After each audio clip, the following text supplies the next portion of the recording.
อยๆลูกค่อยๆค่อยกิน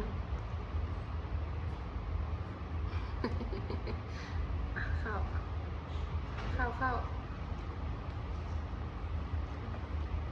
วจ้ำ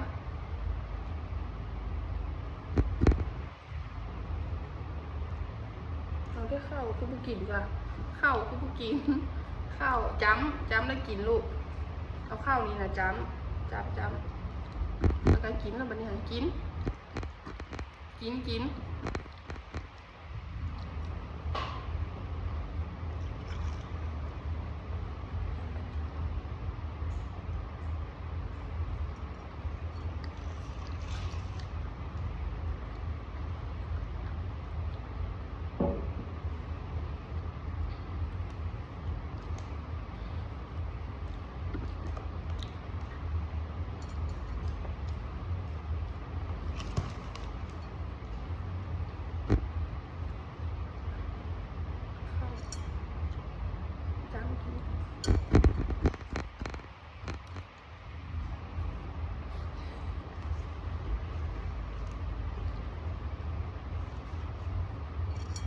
มันไปเห็ดยุ่ใส่เอาข้าวค่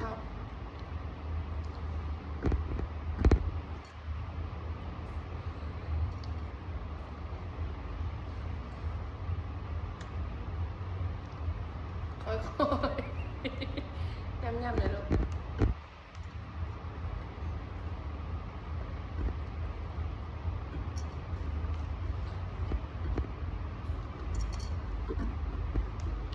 บอเอาไป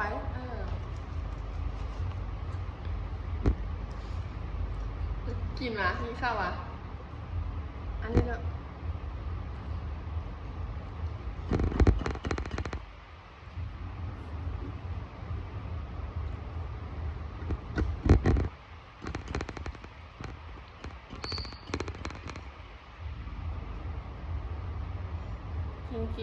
กินแค่ย่ำ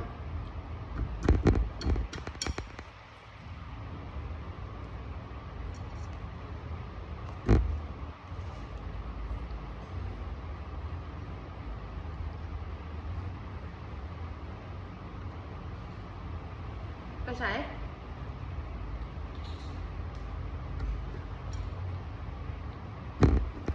ข้าวย่ำกลืนก้อนในปากกลืน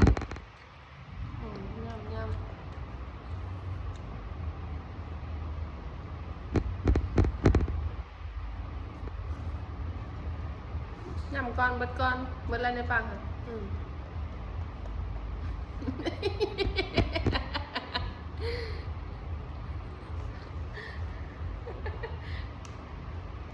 แต่มีย่ำก้อนว่าฉันเห็ดซบยุบอันนี้มาเอาไว้มากินไว้นี่มากินข้าวโดยน้ำชับหลายเราเบิ้งชับหลายโอ้ย่ำ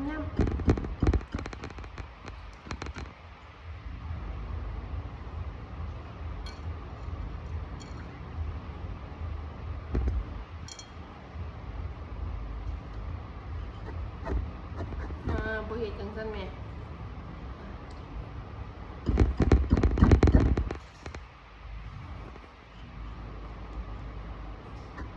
อย่าลิ้นไหมว้าวลูกอีตานี่มันโยนจะสั่งอันนี้มาแล้วกินอ่ะกินข้าวย่ำไหมย่ำดีๆรู้สึกกินมาซีนรู้ว่ากินซีนกิน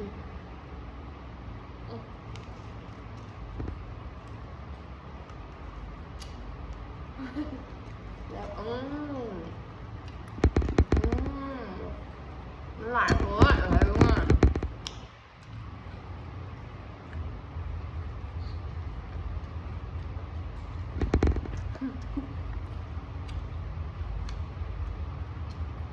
เป็นยังไง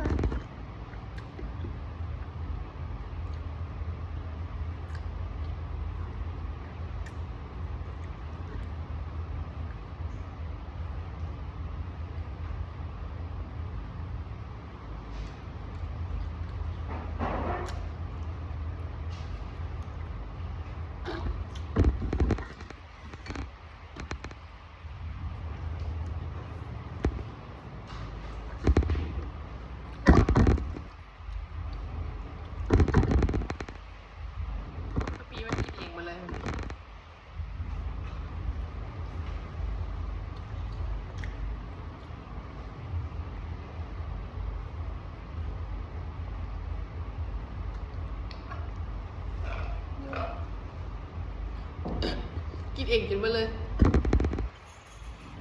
แล้วมันคลายแบบเดียวนะ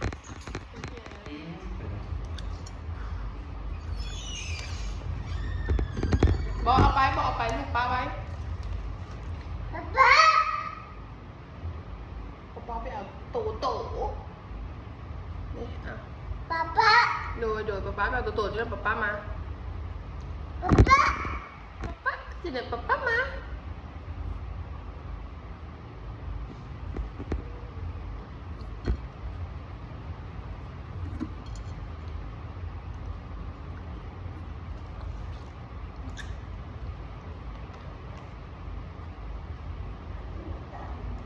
ฮะไอบีได้จะเอาไปนะอัดละดี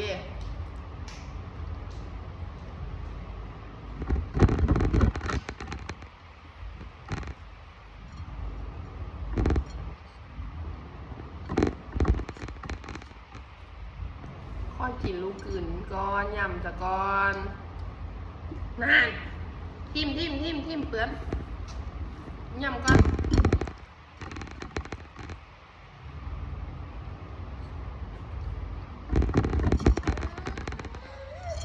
ดูสินะไม่เห็นวะเห็นบอผมเปื่อย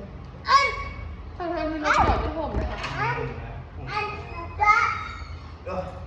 ไม่รู้กินมาม่า เอา จะกิ งี้ น ว่าแล้วเราเป็นคนในรถฉันก็ไม่อยากไปแล้วรถไม่ตีพอเห็นมันนี่เห็นละดีมันให้โวยวายเอกสารรถก็ต้องเอาไว้ในรถไผ่สิมาออกไว้นอกไปแล้วมันหาว่าเห็นมันเป็นอย่างดอกหันแล้วมาแล้วมาคือหนึ่งที่แหละผู้หนึ่งขี่ขั้นนั้นผู้นั้นขี่ขั้นนี้ถือของใหม่ของมันความหมายคือเอาไว้นอกรถนะเป็นอย่างคือเอาไว้นอก